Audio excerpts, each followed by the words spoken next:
live. We're back. And who are you? Kind of tired, but not that tired. Oh, you meant my name. Your name? I'm Brent Leary. I'm Paul Greenberg. We are still the CRM Playaz. We are still in Vegas. We are still at PegaworldInspire. Got to add that last part. Right? That's right. But we are really happy because sitting next to Paul is Francis Carden. Wait, what? You're sitting next to me here. That's true. On the other side of you? Yeah. So can it get inverted? Should now we swap seats? I am completely confused. Because you just said we can start the show now. Things are going smooth. Now we should swap seats and we can carry on. I'll be Brent. My name is Brent Leary.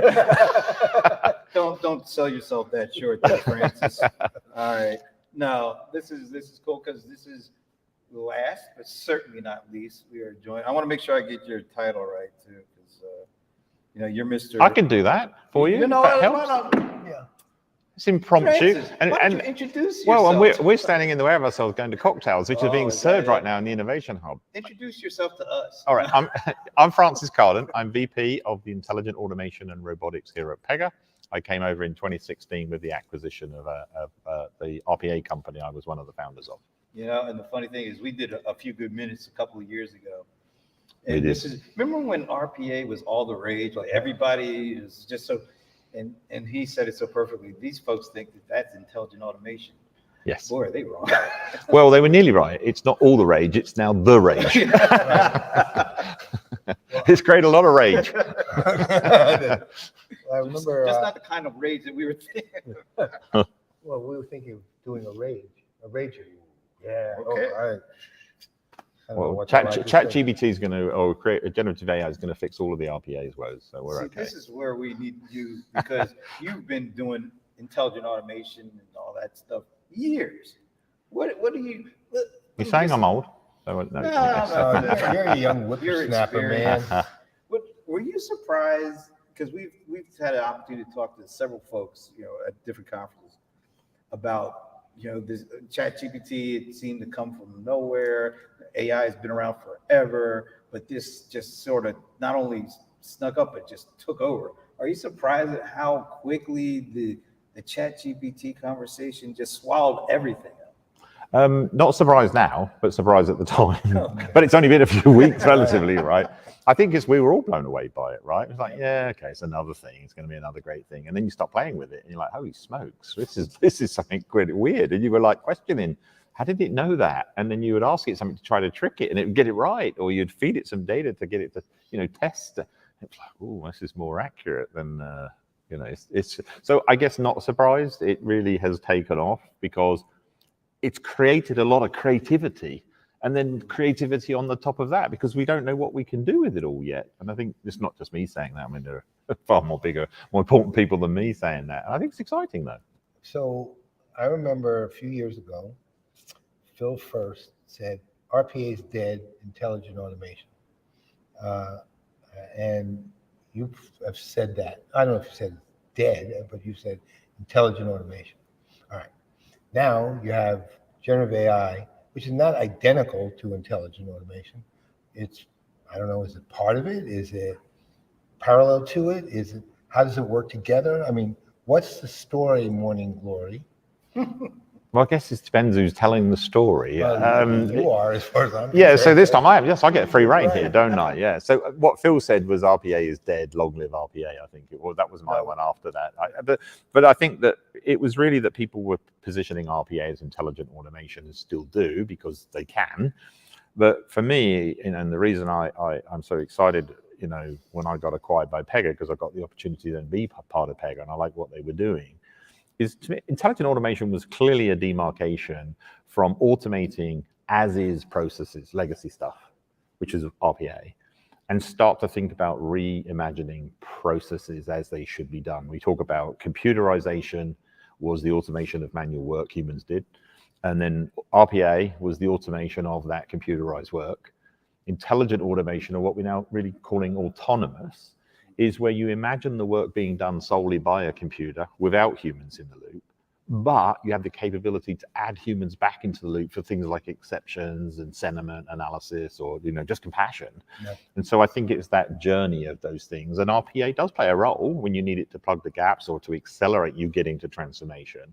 But if anybody thinks RPA is transformational, I think they're nuts, really. So I'm sorry that I've said it. That by now they wouldn't think. No, I think most people have woken up, and I think it was really more the vendors playing that game than most IT people I speak to, or the C-suite. Are like, yeah, right, Francis. So what about speaking to the C-suite on this? The C. I mean the sweet seat, the sweet seat. That's before cocktails. The C-suite folks, what do they actually think of this? I mean, the problem, if you're looking at the public conversation, it's a public conversation, and consequently, there's an enormous number of people in, let's call it, positions of influence that say what they think wants to be heard. But the reality is that doesn't necessarily mean it runs your business well. It really doesn't mean anything except they're saying what they think they should say. So what actually is the conversation when it boils down to the really hardcore, we got a business to run, brass tacks, things we got to do. What actually is the conversation with this? It's, as we said earlier, it's come out of nowhere and it's accelerated so quickly. No one can take their eye off the ball here. No one can say it's dead. I don't think we're going to see anytime soon, like Phil first said with RPA, that generative AI is dead, right? I think the reality is we all have to pay attention to it, because there's a lot of unknowns. The unknowns what Alan talked about today about the risk, but the unknowns about the productivity gains and the impact it can have on application development, or the things that we've taken for granted, controlling our homes and telling us whether or not, predicting the kind of things that are going to happen in our business and our enterprise. And we've seen some of this stuff. So I think, it's really a matter of digging into it, figuring it out. We're all learning together here. This is like, there's like, we have conversations here at Pega about, oh, here's a great idea. And then someone shoots it down. Here's why it's not a good idea. But in itself, that was a good conversation. So I think we're seeing a lot of that right now. And then you're seeing the naysayers saying, let's be careful, let's shut it down until we understand what it is. I think that's going one step too far. And then we're getting other people saying, well, there's nothing to worry about. It can never take over and run the world, and it won't ever be like Terminator. And they're probably saying a little bit too far. So I think it's that balance. So let's actually look at it and say, how can we use it constructively? If there's too much risk, let's just leave that for now. Let's just take that off the table, and then we can put guardrails and things around risk. We have a different name for guardrails, but just putting some safety nets around ourselves to make sure we don't do. And we put a lot of that already in Pega to make sure that the generative AI we're calling in will immediately hit that wall if we think it should. And let's not, let's give the C-suite that level of confidence and control, and just say no until you're sure. And then the other side of it is the things you can start playing with. The thing you've seen some of the demos that we see here. We've added at least 20, and it's already growing. We're probably up to 30 now. Real serious application solutions of generative AI within our platform. And it's generating the capability for business people to start playing and trying things in application development and the way they manage their businesses that wouldn't have imagined just 6 or 9 months ago. It's amazing. I'm impressed. One of the things, going back to Alan's keynote, we talked about it a couple of times with some of the other folks. It was the first time I heard, and we go to a lot of these events. It was the first time I heard the way that it was kind of put was, Gen AI, all this kind of stuff is great. You can create lots of stuff, but creating lots of stuff can cause lots of issues. And what Pega is looking at is helping folks create lots of stuff in a more structured way. And I hadn't really heard anybody talk about, because right now everybody's focused on just being able to have all these things created, and it's easy just to speak it into existence almost. But if everybody's speaking stuff into existence, that's a lot of stuff that's getting into existence. Yeah. And the more and more it gets, it's got to be harder and harder to really figure out what's there, how to use it. And so hearing him kind of put it in that way, we're going to, look at how we can help you, create code, but also the code that gets created is going to be structured, is going to help with, building certain aspects, pieces, and model. And I thought that was the best way I've heard it put in terms of making it go from a parlor trick thing to something that's really going to be significant in the enterprise. Can you maybe expand on, that kind of vision for this? Yeah, well, he's my boss, so I'm not going to disagree with him, Alan. no, but you can't disagree with it. So I mean, it's like we're just doing it responsibly. The bits we don't know, let's just be cautious. The bits we're really clear, it can't have any. Somebody was asking me a question today about, what are the risks here? But there's certain things there's no risk. If it's building an application for you, that element of it, you've got the human in the loop. As Karim said, will it do it all right all the time? No, some of it won't. But you've got that. But you shouldn't let it not help you be inspirational and have that creativity, and there's a lot of the things we've been doing in the product for a very long time. It's just that humans feed it. Now we're getting generative AI to feed it to do application development and to create that creativity and build those applications. There's not really a lot of risk there. Where the risk comes in is, well, let's make sure we don't send any of our proprietary data into a public GPT where it might learn from and then report back. Right. So, and then likewise, if there's any chance of social security number getting out there, let's put an extra wall in there. So as soon as we put this in Pega, as soon as it hits that wall, it's like, we ain't letting that through. And it'll set out some warning flags just in case. Now, it shouldn't get through anyway. It shouldn't get to that wall anyway. But if it got to that wall, it's going to be stopped and then you report back. So it's that level of responsibility. And then I think I go back to, what Pega is all about. It's a model application development. Alan describes it through his layer cake methodology, which I like, especially with the new visuals that we have for the layer cake. Yeah. And then you can apply generative AI to each element in that cake, in that layer in that cake. And that's really exciting. And that's why we've gone from, we had a hackathon at Pega a few months ago. It's not going back about 3-4 months ago now, maybe a bit longer. And everybody in Pega wanted to participate. We had all these teams. And I forget the numbers, like 150 different ideas in the hackathon of how you could use generative AI in Pega. And, to see that level of I don't know, we were socializing it to such an extent internally. It was exciting to see. But we're doing it cautiously. We're not just, just saying going to do it. And that's where I think, to your point, Paul, you were saying, is that some people are just saying, oh, no, you can do this, let's do this, let's like anything standard. It's like, come on, it's like anything. And it reminds me of the Tesla, right? The Tesla could probably be fully autonomous, right? You take your hands off the wheel. But what do? They make sure you take your hands off the wheel for like 5 or 10 seconds. It starts shuddering and it starts waking, and it's going to eventually stop the car. Right. And that's what I think what Pega is doing. We're saying, yep, we could do a lot more, but actually do everything responsibly. We'll do it with our customers and our partners. And the C-suite will be involved in every step of the way. And then what we release into production, you know that we're doing. We've got all those guardrails. Guardrails again is the wrong term, but we've got all those protections in for you. Right. You said safety nets. Yeah, safety nets. Yeah. Good words. Yeah. Good words. Question though. So you just described Hackathon, for example. You guys have obviously been building and using generative AI for as long. Pretty close to as long as it's been around. One of the questions I haven't asked yet, but I'll ask you is, how does that change the culture of Pega? Or does it?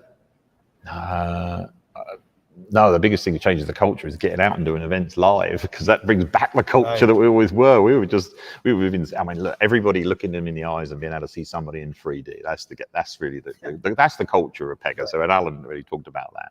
It's the creativity aspect. Pega's always been very creative and tries to be ahead of the curve, but this has actually just given us so many little things. And actually, I think this is actually allowing us to say, Pega's all about low code. Right. I think what generative AI is doing is proving that low code was always the right way to do things, but generative AI is able to plug some of the gaps that still required IT to let business off their leash a little bit more, for business to trust IT a little bit more. So it's bringing that together so that you can see really quickly, let generative AI do what the business users used to do. Let them be creative, let them think of ideas, good, bad, and ugly, right? Feed it in, see what it comes out like. The fail fast is a horrible term, but actually it isn't. Because it's like, let's build it and go, that was a bad idea. Let generative AI come up with some ideas. Oh, that's pretty good. We use that, we use some of these human stuff, and then we just bring it all together. By the way, I always thought that was a okay term, but it's a terrible idea. What, the fail fast? The idea of that's your plan. Well, when I say fail fast, I'm talking about hours. You can feed him with generative. You saw the application we built in 5 minutes. Well, faster than we could than Don Sherman could actually make it on there. No, I'm not talking about from that standpoint. I've always thought it was a really dumb strategy right? Because people literally like make that their strategy is to fail fast. No, your strategy is to succeed. Yes, Right? yes, Not to fail fast. Well, I And think it's more the tactical element right. of getting to that if transformation. you do it quickly, fine, but Yeah. that shouldn't be a plan.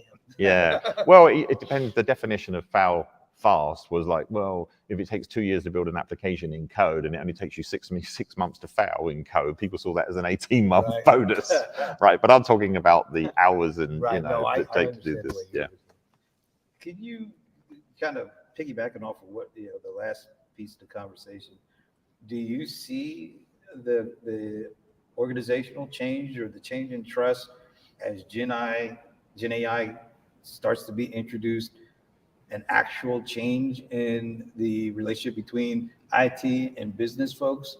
Because it sounds like it would make sense, but is it actually taking place already?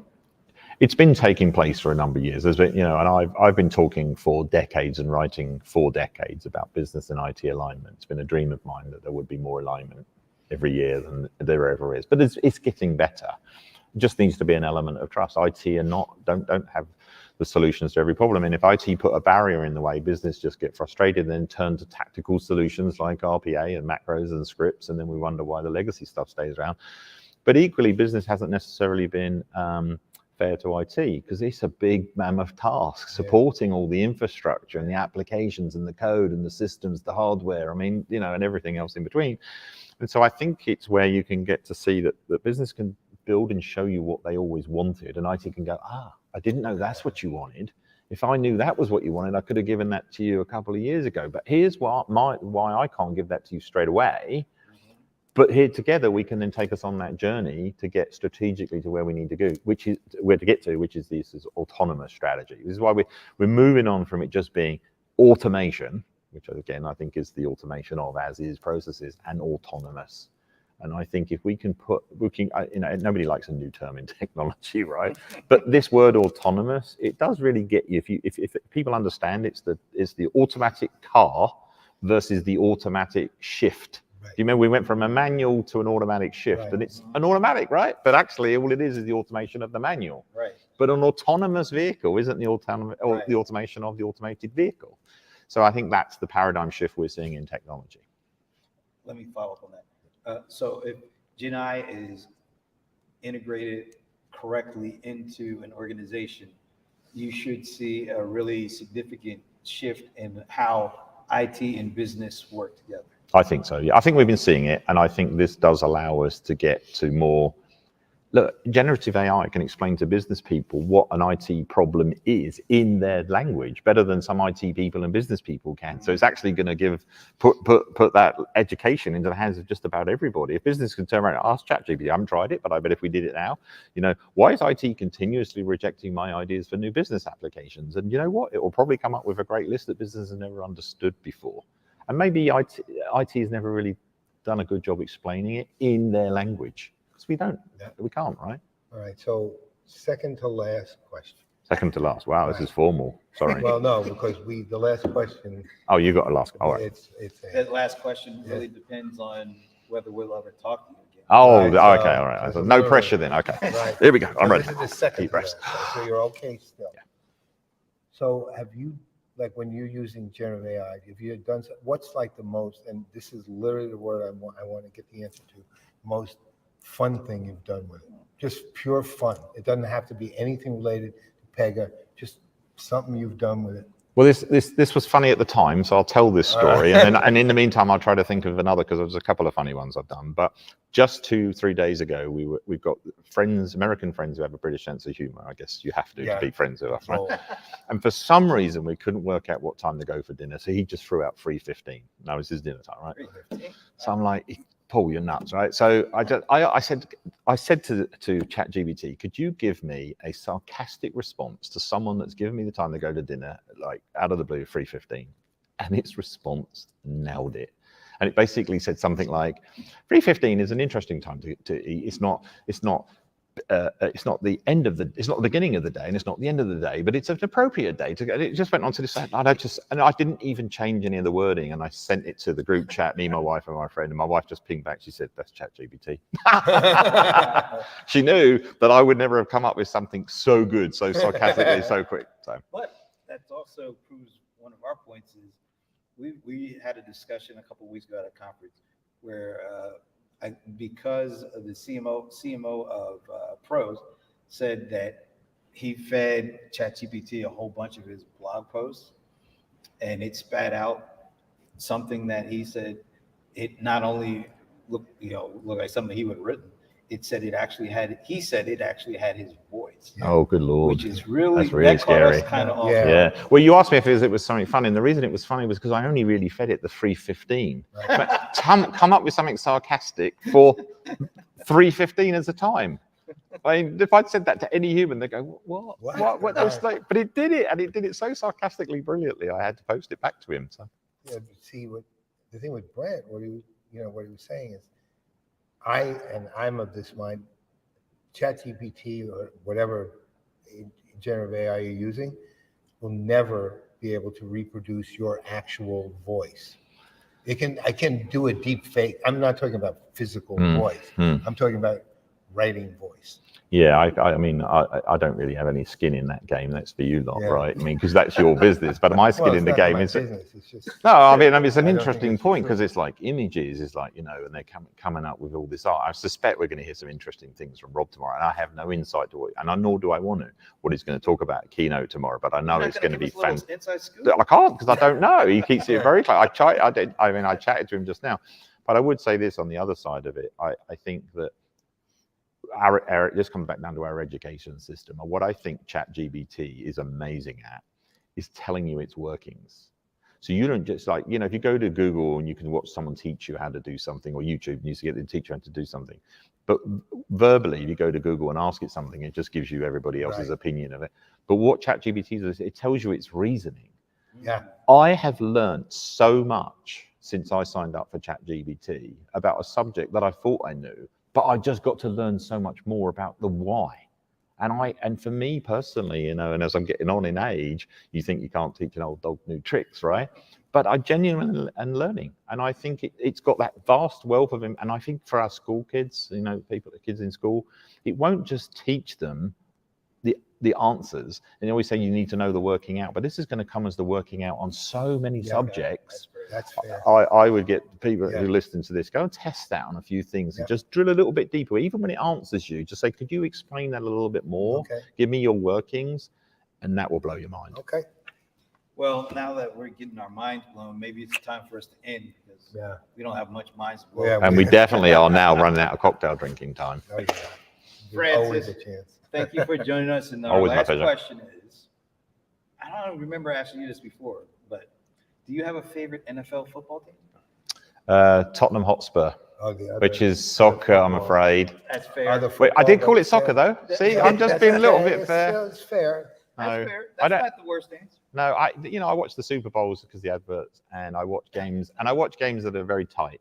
It's like you don't watch cricket, right? No, no, it's exactly. I tried. You tried, yeah. I even read cricket for Americans. You didn't spend a whole 5 days watching cricket. And I'm a massive baseball fan. There you go. But I don't get cricket yet. Well, now, many people don't get cricket. I tried. I like cricket, but I think go to a cricket game because there's a lot of drinking time. Okay.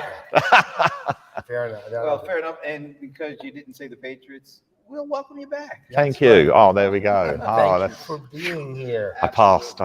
My pleasure. I enjoyed it. Thank you. On behalf of Francis Carden, I'm Brent Leary. I'm Paul Greenberg. We are the CRM Players, and now we're done just for today. We'll be back tomorrow in a whole other location. He will be back. We'll be back. They will be back.